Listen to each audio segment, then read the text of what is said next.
नमस्कार, मैं अंजना। आप देख रहे हैं रुद्रपथ डिजिटल। बढ़ते हैं आज की बड़ी खबर की ओर। बालोदा बाजार के अंबुजा अडानी सीमेंट प्लांट में नाबालिग बच्चे के साथ कथित बर्बरता का मामला अब सिर्फ एक घटना नहीं बल्कि सिस्टम की परीक्षा बन चुका है।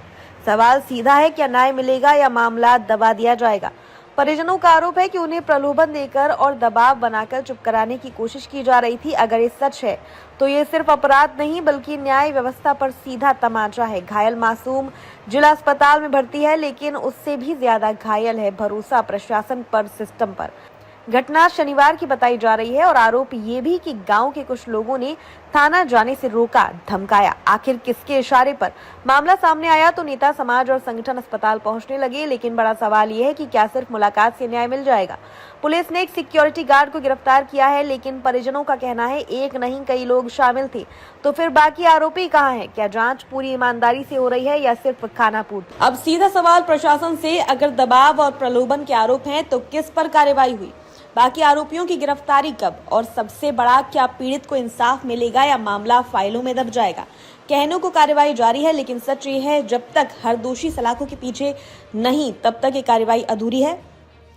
इस पर विधायक जी का बयान आया कि दोषियों को बख्शा नहीं जाएगा, पूरी जांच हो। पीड़ित पक्ष का कहना है हमें न्याय चाहिए, दबाव नहीं। समाज प्रतिनिधि का कहना है अगर कार्रवाई नहीं हुई तो आंदोलन होगा। एसपी ने कहा जांच जारी है, जो भी दोषी होगा उस पर सख्त कार्रवाई होगी। बलौदा बाजार में न्याय की लड़ाई शुरू हो चुकी है। अब देखना यह है प्रशासन सच के साथ खड़ा होता है या दबाव के आगे झुक जाता है। वह कंपनी गार्ड द्वारा एक बच्चे को पटक कर मारा गया है, उस पर कार्रवाई हो रही है। पुलिस भी कहीं न कहीं इसमें काफी देरी कर रही थी। क्या कहना चाहेंगे, कभी किस तरह बच्चे की स्थिति क्या है, कैसे? अभी मैं बच्चे से मिल के ही आ रहा हूँ और हम तो ऊपर वाले का ये शुक्र है कि बच्चा स्वस्थ है। अभी कल मेरे को जानकारी हमारे मंडल अध्यक्ष के माध्यम से हुई और मैंने तत्काल प्रशासन से बात किया इस विषय पे और लगातार अपडेट में रहा और मेरी जानकारी के अनुसार उस गार्ड को गिरफ्तार कर लिया गया है। उसको बर्खास्त भी कर दिया गया है और न सिर्फ उस गार्ड को बल्कि उस पूरे एजेंसी को सस्पेंड कर दिया गया है। ऐसा मुझे एसपी मैडम के माध्यम से जानकारी हुई है और इस बच्चे के साथ हम सब हैं और जो भी इसको न्याय चाहिए होगा उसके लिए हम तत्पर हैं। बच्चे को रिपोर्ट नहीं लिखाने का धमकी भी दी जा रही थी, कहे वीडियो भी वायरल हुआ है और अभी कुछ लोग परिजनों का ये आरोप है बच्चे के का कि कुछ जनप्रतिनिधि आए थे, उनको पैसा दे रहे थे। कौन है ये? अगर ऐसा है तो कुत्सित मानसिकता है, लोगों को सहयोग करना चाहिए। हमारे गांव का बच्चा है, हम सबका बच्चा है और इसका भी मुझे पूरा संज्ञान नहीं है। मैं संज्ञान लेके आपसे बात करूंगा। हम तो बस इतना चाहते हैं कि बच्चा स्वस्थ रहे, उसके साथ न्याय हो और निश्चित रूप से उसके साथ न्याय होगा। पूरा गांव उसके साथ केवल एक पर कार्रवाई की। मैं भी इसके बाद जाऊंगा और पुलिस विभाग, अभी तक तो मेरी टेलीफोनिक चर्चा हो रही थी, मुझे जो जानकारी मिली अभी मैं जाऊंगा मिलने और उचित कार्रवाई होगी, कड़ी से कड़ी कार्रवाई होगी और इस बात की चिंता की जाएगी कि ऐसी घटना की पुनरावृत्ति दोबारा ना हो। वो मेरे संज्ञान में नहीं है। संज्ञान में आएगा तो मैं अवश्य इस विषय पर बात करूंगा। अपने भाई को एडमिट कराया है, किस तरीके से यहाँ पे व्यवस्था है, क्या है व्यवस्था? इलाज चल रहा है ठीक? हाँ। अभी यहाँ पे आपको कोई धमकी देने के लिए आई है? हाँ। पैसे का प्रलोभन देने आया था? कौन कौन आया था, क्या था, किस तरीके से क्या है? उप सरपंच आने से और उप सरपंच हो गए किसानों सुनाई से और ओम प्रकाश लेरी से विजय शर्मा। रोहित का बोले थे 1 लाख में यह करवा लो भाई गे, लेन देन छोड़ दो, यही मेरे ऐसे करने से। हाँ वही जगह रफा दफा कर दो। पहले भी धमकी के तो देरी से बताते नहीं, और बाद में है, अभी नहीं दे, फोन नहीं दे। नहीं पहली फोन में धमकी दे रही थी, फोन में ओम प्रकाश लहरी। हाँ मत जा थाना वाना ऐसे की के गाली गलौज दो आदमी से। हाँ अभी आप क्या चाहते? कार्रवाई होना चाहिए। नाम बता दे भैया। कार्तिक साहू। मैम, बच्चे के पटापट के हमने का वीडियो सामने आया था, उसकी क्या कार्रवाई की गई है?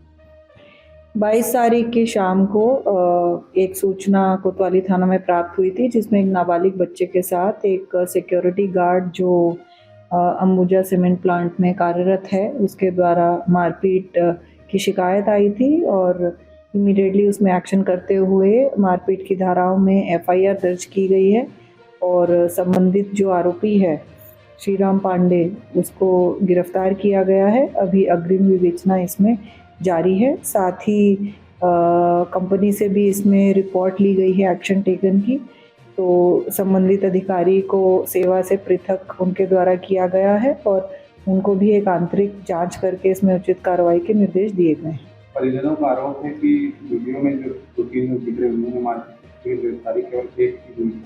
देखिए, इसमें एफआईआर दर्ज हो गई है और अग्रिम कार्रवाई जैसे बयान और एविडेंस होंगे और जिसके द्वारा घटना को जो मुख्य आरोपी दिखाई दे रहा है उसको अरेस्ट किया गया और बाकी बयानों के आधार पर और एविडेंस के आधार पे अगर कोई साक्ष्य होंगे उसमें अग्रिम कार्रवाई की जाएगी। फोन पे धमकी भी दी जा रही है। पहले उनको मना किया गया था फोन से धमकी देकर के रिपोर्ट मत कराओ, और अभी भी कुछ लोग हॉस्पिटल जाकर उनको पैसे का ये दे रहे थे, प्रलोभन दे रहे थे कि मामला रफा दफा कर। देखिए, जैसे ही पुलिस के पास सूचना आई है, परिजन जैसे पहुंचे, इमीडिएटली उसमें प्राथमिकी दर्ज करके 1 घंटे के भीतर में आरोपी की गिरफ्तारी की गई है। और अगर इस प्रकार की कोई बात किसी के द्वारा धमकाया जा रहा है उसकी भी शिकायत पुलिस संबंधित परिवार जो है कर सकता है, उसमें भी पुलिस छानबीन करेगी।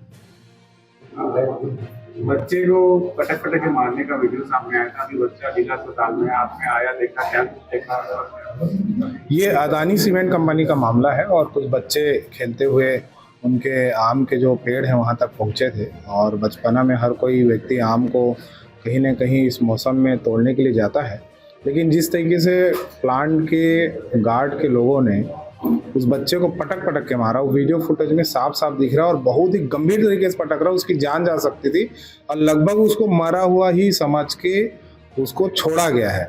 और वीडियो में केवल 2 बार पटकना है, लेकिन जो परिवार के लोग हैं, गांव के लोग बता रहे हैं कम से 5 से 6 बार ये घटना को उसने किया है और बहुत गंभीर है। हमारी मांग ये है, हमारी जो बात है, आज पुलिस प्रशासन के लोग आए थे। पहली बात यह है कि घटना शनिवार की है।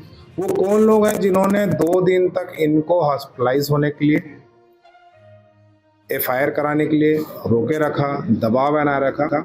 उसके बाद जब ये पुलिस में एफआईआर कराते हैं तो केवल 1 गार्ड को लेके आया गया है, जबकि इसमें 3 गार्ड लोग संलिप्त हैं और ये भी बताया जा रहा है कि गार्ड छत्तीसगढ़ के रहने वाले नहीं है, बाहर के लोग हैं। और जिस तरीके से आप वीडियो देखेंगे, जिस तरीके से बच्चे को पटका जा रहा है, ऐसा पटकने का कृत्य सिर्फ कोई आपराधिक व्यक्ति करता है। तो बाहर के क्या अपराधी लोगों को प्लांट वाले गार्ड की नौकरी दे रहे हैं अपराधियों को? क्या उनका पुलिस वेरिफिकेशन हुआ? और पुलिस वेरिफिकेशन नहीं हुआ तो किन कारणों से नहीं हुआ? तो मैंने पुलिस से जांच की मांग की है कि ऐसे लोगों के पुलिस वेरिफिकेशन करे, क्योंकि आपराधिक कृत्य है जिस तरीके से गंभीर तरीके से बच्चे को पटका जा रहा है। उसके बाद जब घटने का रिपोर्ट कराते हैं, आज उसकी माँ को, उसके भाई को और परिवार के लोगों को, कुछ लोग दिन में आते हैं जो अपने आप को ठेकेदार बताते हैं और उस कंपनी से जुड़े हुए बताते हैं, और कुछ राजनीतिक व्यक्ति हैं जो इनको दबाव बना रहे हैं कि पैसे लेके इस मामले को यहीं पे रफा दफा कर दें। तो हम पुलिस प्रशासन से मांग करते हैं, प्रशासन से मांग करते हैं कि शनिवार के बाद घटना को किन लोगों ने दबाव बनाया, आज कौन लोग आए थे जो इनको प्रलोभन देके इस मामले को वो करने आए थे। तीसरी बात, वो तीनों गार्ड के साथ साथ यदि इस गंभीर अपराध को करने वाला व्यक्ति है, यदि प्लांट में ये सब चीज हो रहा है, तो प्लांट के यूनिट हेड के बगैर दिशा निर्देश के ना तो वो घटना को अंजाम देंगे, ना किसी बच्चे को मारेंगे, ना एक सामान बाहर जा सकता। तो यूनिट हेड के ऊपर अपराध दर्ज होना चाहिए। बिना यूनिट हेड के दिशा निर्देश के काम नहीं हुआ होगा। ये जांच का विषय हम पुलिस प्रशासन से मांग करते हैं, यूनिट हेड के ऊपर कार्रवाई होना चाहिए, क्योंकि बहुत गंभीर मामला है कि आज छत्तीसगढ़ में बच्चे सुरक्षित नहीं है। बच्चों को इस तरीके से मारा जाएगा, हमारे छत्तीसगढ़ के बच्चों को। आज छत्तीसगढ़ के बच्चों के ही भविष्य के लिए आज 7-7, 8-8 प्लांट इस बलौदा बाजार में लगा है कि युवाओं को रोजगार मिला। किसी को रोजगार देते नहीं, बाहर के लोगों को लाते हैं, तो बाहर के लोगों को ला के क्या छत्तीसगढ़ के लोगों को पिटवाने का काम कर रही है कंपनी? क्या हम लोग पीटने के लिए हैं, केवल पिटाई खाने के लिए हैं? तो ये गंभीर अपराध है, इसमें कार्रवाई होना चाहिए और कार्रवाई नहीं होगा। अभी तो समाज के लोग भी आए, समाज के लोग आपको अपनी बात रखेंगे, लेकिन मैं सभी से निवेदन किया हूँ कि यदि ये घटने में कार्रवाई नहीं होती, यूनिट हेड के ऊपर कार्रवाई नहीं होती, परसों मुख्यमंत्री जी आ रहे हैं, हम सभी मिलकर अपनी बातों को उनके समक्ष रखेंगे। ग्रामीणों के अनुसार पहले भी ऐसी घटना, ग्रामीण लोग के जो जानकारी आई है, ग्रामीणों ने बताया कि पहले भी ऐसी घटना हुई और किसी की डेथ की भी बात कर रहे हैं, लेकिन उसकी जानकारी मुझे पूरी नहीं है, लेकिन ग्रामीणों ने ऐसी बात बताया है।